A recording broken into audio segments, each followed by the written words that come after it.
Hello everyone, kitchen court या माझ्या YouTube Marathi चॅनलमध्ये तुमच्या सगळ्यांचं खूप खूप मनापासून स्वागत.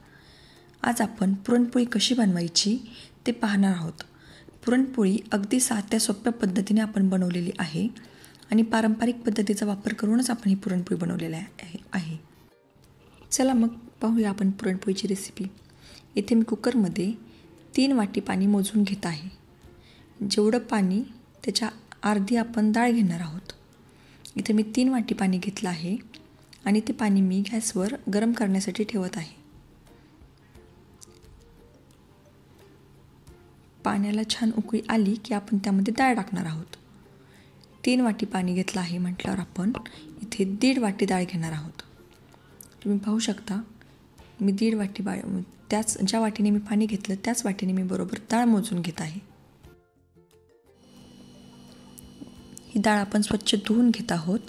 पाणीही छान गरम झाले. आता आपण ती डाळ त्याच्यामध्ये टाकून घेणार आहोत आणि तुम्हाला मी गॅसची फ्लेममध्ये दाखवली हे लो टू मीडियम हीटवर आपण ही डाळ शिजवायची आहे. 5 ते 6 शिट्ट्या घेणार आहोत. डाळ शिजते तोपर्यंत आपण पीठ भिजवून घेऊया, म्हणजे कणिक आपली छान भिजली जाते. इथे मी कणिक घेतलेली आहे. मी पूर्ण गव्हाचं पीठ घेतलं आहे. तुम्हाला हवं तर तुम्ही अर्ध मैदा आणि अर्ध गव्हाचं पीठही घेऊ शकता आणि पूर्ण मैदाही घेऊ शकता. तुम्ही पाहू शकता मी कणकेमध्ये थोडंसं मीठ टाकलं आहे आणि आपण ती छान मऊसूत अशी मळून घेणार आहोत. पुरणपोळी बनवताना पीठ मळणं ही पण सगळ्यात महत्त्वाची गोष्ट आहे.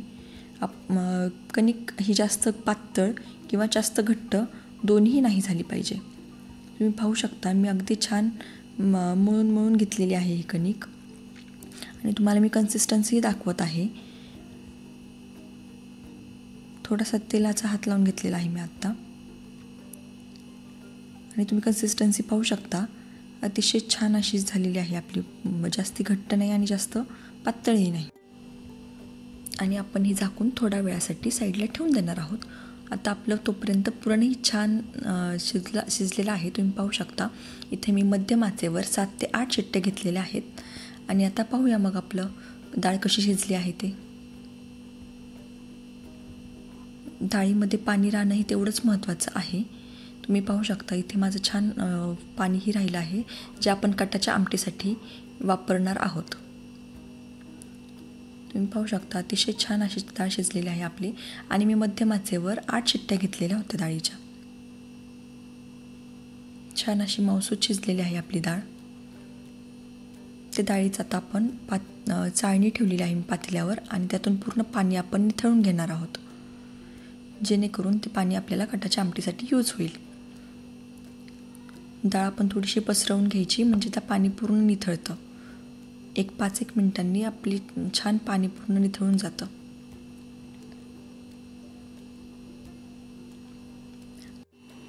पुरणामध्ये टाकण्यासाठी आपण बडीशेप, विलायची आणि जायफळ याचं छान वाटण बनवून घेणार आहोत. त्याच्यामध्ये साखर टाकायची, वाटताना थोडीशी साखर टाकायची आहे. चला तर मग आता पुढची प्रोसेस पाहूया आपण. मी कढईमध्ये छान नितळून घेतलेली डाळ घेतलेली आहे. जेवढी डाळ तेवढाच गूळ आपण घेणार आहोत, म्हणजे पुरणपोळी अतिशय छान गोड आणि टेस्टी बनते. मी 1.5 वाटी डाळ घेतली होती. त्याचप्रमाणे मी त्याच वाटीने 1.5 वाटी गूळ हा छान घेतलेला आहे बारीक करून. गूळ छान मिक्स करून घ्यायचं आहे आपल्याला पूर्ण डाळीमध्ये.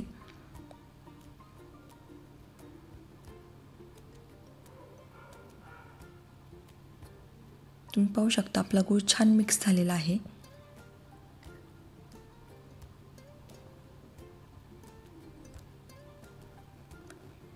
मी पुरण करताना त्याच्यामध्ये हळद टाकलेली नाही. तुम्हाला हवं असेल तर तुम्ही हळदही टाकू शकता. शिजताना पाण्यामध्ये हळद टाकायची आहे आपल्याला अर्धा चमचा. आमच्याकडे नाही आवडत त्यामुळे मी नाही टाकली. तुम्हाला हवं असेल तुम्ही टाकू शकता. तुम्ही पाहू शकता आता छान पाणी सुटलेलं आहे आपल्याला, पूर्ण गूळ वितळलेला आहे. आता या स्टेजला मी पूर्ण पुरण हलवून घेऊन छान त्याच्यामध्ये आपण जी बारीक पूड केलेली होती बडीशेप, विलायची आणि जायफळ ती पूड मी टाकलेली आहे आणि त्याच्यामध्येच आपण अर्धा चमचा सुंठही टाकणार आहोत, ज्यामुळे की डाळ पचायला पुरण हे पचायला थोडंसं जड असतं. सुंठेमुळे ते थोडंसं पचायला आपल्याला सोपं जातं आणि शिवाय चवही खूप छान येते सुंठामुळे. हे सगळं आपण छान मिक्स करून घेणार आहोत. तुम्ही पाहू शकता आता पुरण आपलं अगदी छान कोरडं होत चाललेलं आहे. ही सगळी प्रोसेस होण्यासाठी 8 ते 10 मिनिटांचा टाईम लागतो.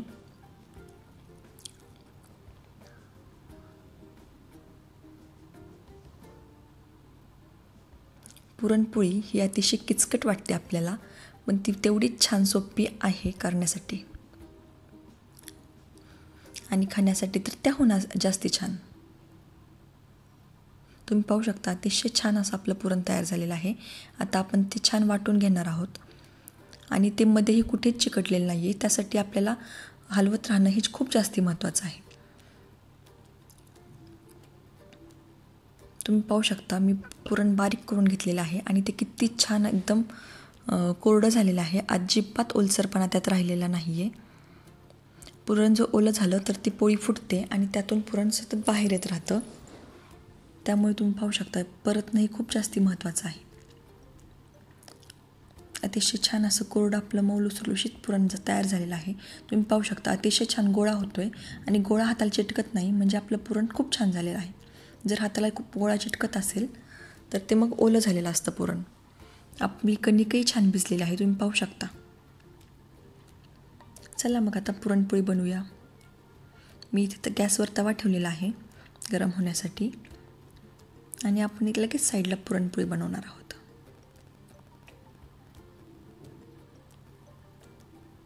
छान गोळा बनवून घेतलेला आहे आपण.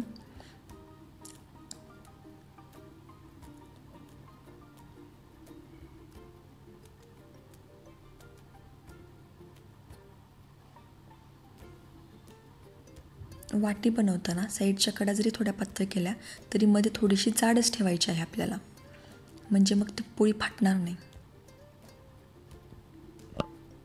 तुम्ही पाहू शकता मी मध्ये जास्ती पातळ केलेलं नाही आहे, थोडीशी जाडच ठेवलेली आहे.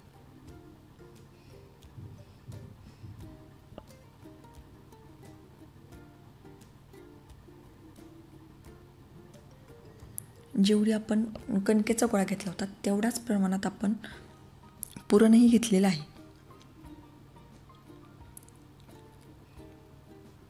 ही वाटी छान आपण एकत्र करून बंद करणार आहोत.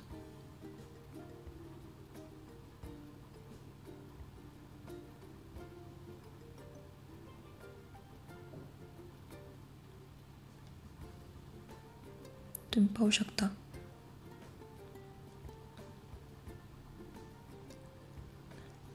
हे अगदी सगळं काम करताना अगदी हलक्या हाताने करायचं आहे. थोडंसं पिठात बुडवून छान एकसारखी आपल्याला थोडीशी हातावर मोठी करून घ्यायची आहे, जेणेकरून ते पुरण पूर्ण कडांपर्यंत आतपर्यंत पसरलं जातं. अगदी काठोकाठ पुरण आपलं भरलं जातं. अगदी हलक्या हाताने पुरणपोळी लाटायची आहे आपल्याला. तुम्ही पाहू शकता मी अतिशय हलक्या हातांनी पुरणपोळी लाटत आहे आणि ती कुठेही चिटकलेली नाही पोळपाटाला. छान आलटून पलटून तुम्ही लाटून घेऊ शकता.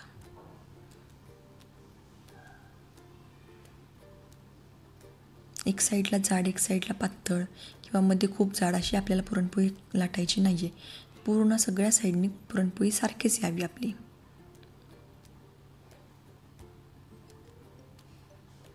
तुम्ही पाहू शकता मी अतिशय हलक्या हाताने केलेली आहे.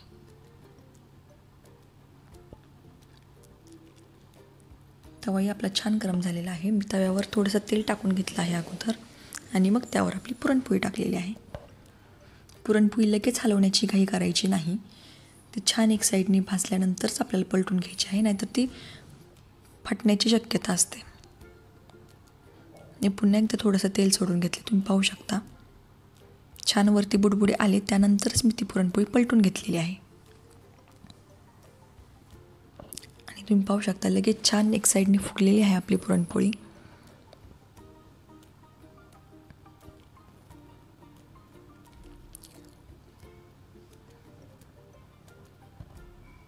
मी अजिबात काही करत नाही आहे पुरणपोळी पलटण्याची.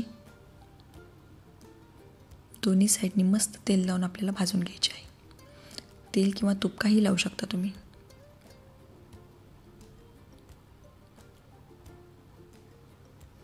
अतिशय छान खरपूस अशी आपली पुरणपोळी भाजून तयार झालेली आहे.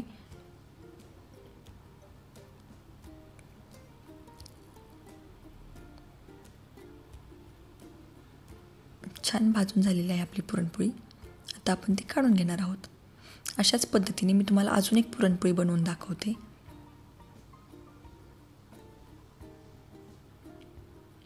आणि फ्रेंड्स, माझं यूट्यूब चॅनल नवीन आहे. तुम्हाला अशाच छान छान रेसिपीज माझ्याकडून बघायच्या असतील तर माझ्या चॅनलला लाईक करा, शेअर करा आणि सबस्क्राईब नक्की करा. आणि तुम्हाला माझी पुरणपोळीची रेसिपी कशी वाटली हे मला कमेंट करून नक्की सांगा.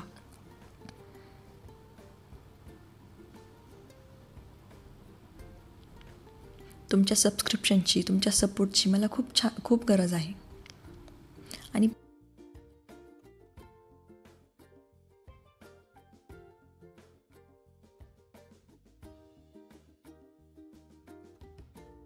जसं आपलं चॅनल ग्रो होईल तसं छान नवीन नवीन रेसिपीज तुम्हाला बघायला भेटतील.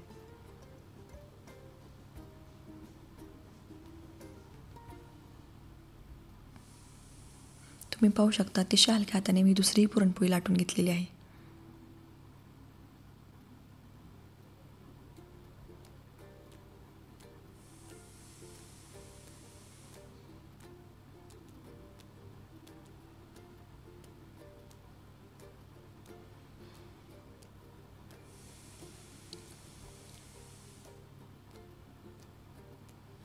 तुम्ही पाहू शकता अजिबात कुठेही फाटलेली नाही आहे आपली पुरणपोळी.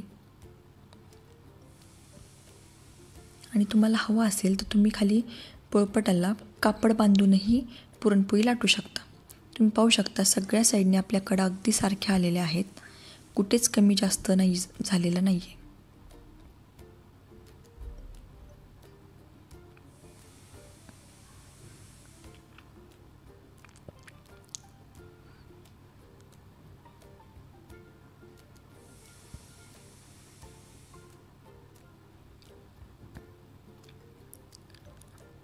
अगोदर अशी एक पूर्ण साईडने सुट्टी करून घ्यायचं आणि मग पलटायची आहे पुरणपोळी. तुम्ही पाहू शकता अतिशय छान लगेच फुगायला सुरुवात झाली आहे.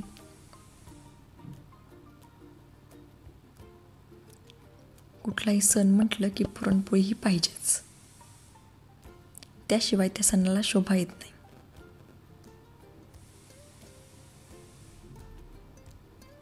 तुम्ही पाहू शकता अतिशय छान अशी पुरणपोळी आपली फुगलेली आहे आणि अतिशय मऊ ही झालेली आहे.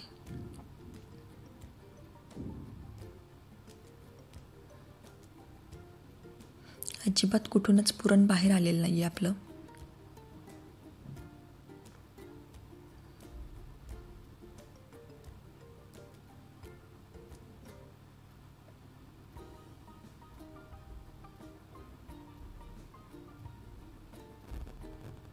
छान अशी खरपूस आपली पुरणपोळी भाजून झालेली आहे.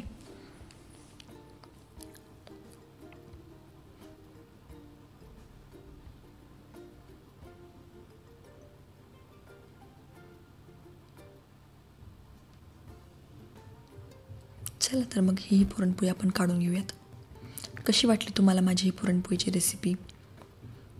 पहिलं रेसिपी टाकत आहे म्हटल्यावरती गोडच असायला हवी, त्यामुळे अतिशय छान अशी मी पुरणपोळीची रेसिपी टाकलेली आहे. आणि ही गरम गरम पुरणपोळी मस्त अशा तुपासोबत आपण एन्जॉय करूया. तुम्ही पाहू शकता अगदी काटोकाट पुरण गेलेलं आहे आपलं. काय मग तुम्ही पण बनवणार ना पुरणपोळी? मस्त अशी खरपूस भाजलेली तुम्ही पाहू शकता. Thank you so much.